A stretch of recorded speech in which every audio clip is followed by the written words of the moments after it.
اب جو مکاتب فکر کے اندر ہمارے درمیان جو اختلافات موجود ہیں،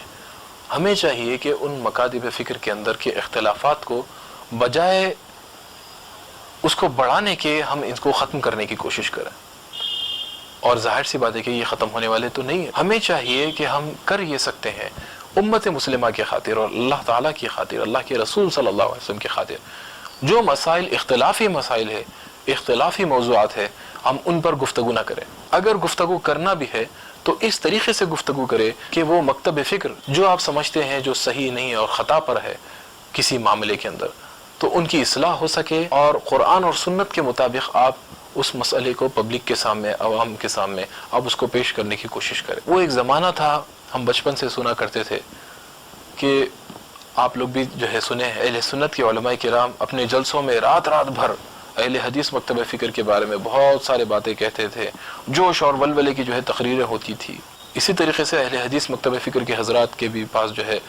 راتوں رات مجالس ہونا، اور ان کے پاس جو ہے بڑے بڑے جلسے ہوتے تھے، اور وہ اہل سنت والجماعت کے خلاف بہت ساری باتیں کہتے تھے۔ میلاد النبی کا مسئلہ آ گیا، یا زیارت قبور کا مسئلہ آ گیا، یا عرس کا مسئلہ آ گیا، یا ایصال ثواب کا مسئلہ آ گیا، نور و بشر کا جو ہے مسئلہ آ گیا، حیات النبی کا مسئلہ آ گیا۔ رات رات بھر علماء کرام جو ہے اس کے اوپر خطاب کرتے تھے، لوگوں کی واہ واہ ہوتی تھی، پھر لوگ اس کو پسند کرتے تھے، رات رات بھر جو ہے اس کے اوپر خطاب ہوا کرتا تھا، بڑے بڑے لوگ، بڑے بڑے اجتماعات ہوتے تھے، بیانات کے اندر شدت کے ساتھ جو ہے دوسرے مکتب فکر کی مخالفت کی جاتی تھی، ان کا مذاق اڑانا، عوام الناس رات رات بھر بیٹھ کر یہ سنتے تھے۔ پھر اب ان کے اندر ایک مزاج پیدا ہوتا تھا کہ دوسرا مکتب فکر یہ جہنمی ہے، ہم ہی صرف جنت میں جانے والے ہیں۔ اور ہر مکتب فکر آج بھی یہی سوچتا ہے کہ ہم ہی جنت کے مستحق ہیں، ہم ہی جنت کے حقدار ہیں، ہم ہی جنت میں جائیں گے، بس جنت تو ہماری جاگیر ہے۔ پھر ایسا ہوتا تھا کہ اب مناظرے کا جو ہے وہ دور آتا تھا، علماء کرام آپس میں ایک دوسرے سے مناظر، آج بھی یوٹیوب پر کئی سارے مناظرے موجود ہیں کہ علماء کرام جو سنی ہیں اپنے آپ کو کہتے ہیں، وہ آپس میں بیٹھ کر مناظرہ کر رہے ہیں کسی نہ کسی مسئلے پر۔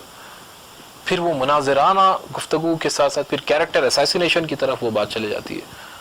ایک دوسرے کو گالیوں پر جو ہے لوگ آمادہ ہو جاتے ہیں۔ تو یہ ایک دور تھا، ہم بچپن سے دیکھتے رہے۔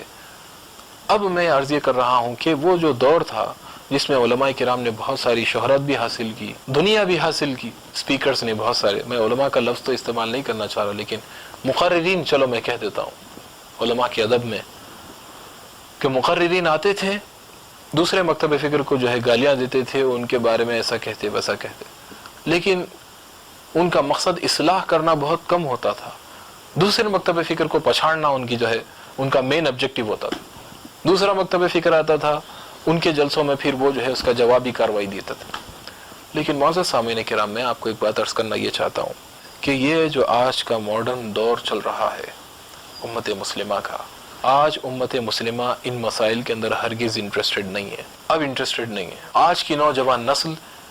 ان تمام چیزوں سے انٹرسٹڈ نہیں ہے، وہ نہیں چاہتی ہے کہ ایک مکتب فکر کے لوگ آئیں اور دوسرے مکتب فکر کو گالی دیں۔ They are least bothered to know about all the sects in Islam۔ اس وقت امت مسلمہ جو آگ میں جو جل رہی ہے اور جو آگ کی لپیٹ میں آ چکی ہے، فتنوں کی آگ آپ اس کو کہہ لیجئے، اتنے مسائل ہمارے اندر آ چکے ہیں، اور اس ماڈرن دور کے اندر جو ہمارے مسلمان بھائی ہیں وہ فتنوں کا اتنا شکار ہو چکے ہیں، خاص طور سے سوشل میڈیا کی وجہ سے۔ ہر شخص جو ہے اپنی رات بغیر گانوں کے، بغیر موویز کے وہ نہیں گزار سکتا۔ آج کے دور کا مسلمان شیطان کی لپیٹ میں آ چکا ہے اور ایسے ایسے فتنوں کے اندر گر چکا ہے کہ میں نہیں سمجھتا کہ آج سے پہلے کے کبھی زمانے میں ایسے فتنے مسلمانوں کو گھیرے تھے۔ آج مسلمان معاشرے کے اندر کتنے ہر مسئلہ،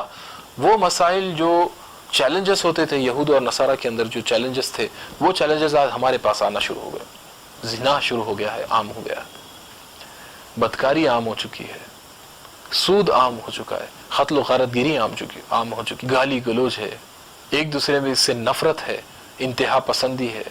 کیا کیا چیزیں ہمارے اندر نہیں آئی، نہ کوئی اخلاق ہے، نہ حقوق اللہ ہے، نہ حقوق العباد ہے، پتہ ہی نہیں ہے حقوق اللہ کیا ہے اور حقوق العباد کیا ہے، اس کا عطا پتہ ہے ہی نہیں۔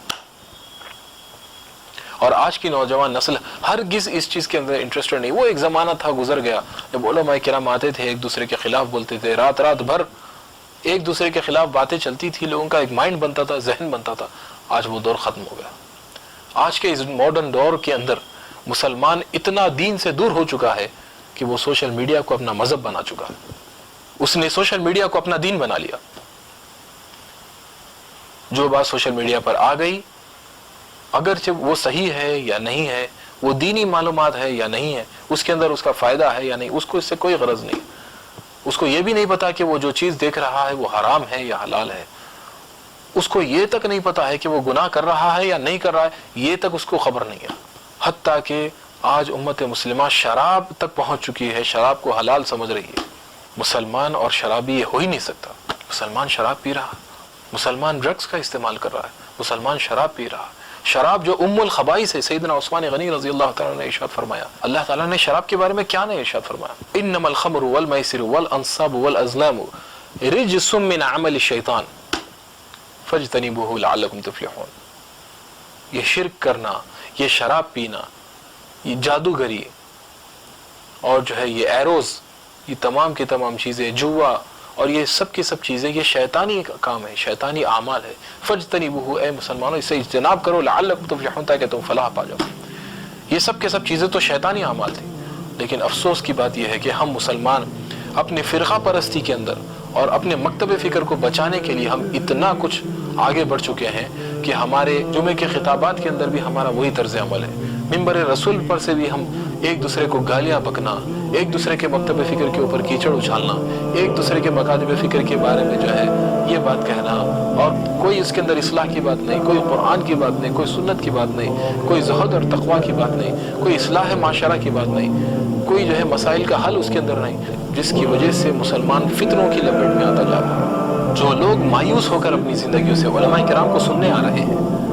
ان کو اب بیزارگی آ چکی ہے کہ بھئی اسلام کے اندر اتنے سارے سیکٹس ہیں, گروہ ہیں, ہم کیا جائیں گے, ہم کہاں جائیں گے؟ ایک سنی ہے, ایک اہل حدیث ہے, ایک جماعت اسلامی ہے, ہم کہاں جائیں گے؟ وہ پھر اور زیادہ کنفیوز ہو جاتا ہے. لہٰذا وہ نوجوان پھر کہیں کا نہیں رہتا, اس کو کوئی چیز حاصل نہیں ہوئی نا. ایک دوسرے کے مکتب فکر کے اوپر کیچڑ اچھالنا, یہ اختلافی موضوعات کو ہمیشہ جو ہے بیان کرنا. آپ قرآن مجید کو بیان کریں, حدیث مبارکہ کو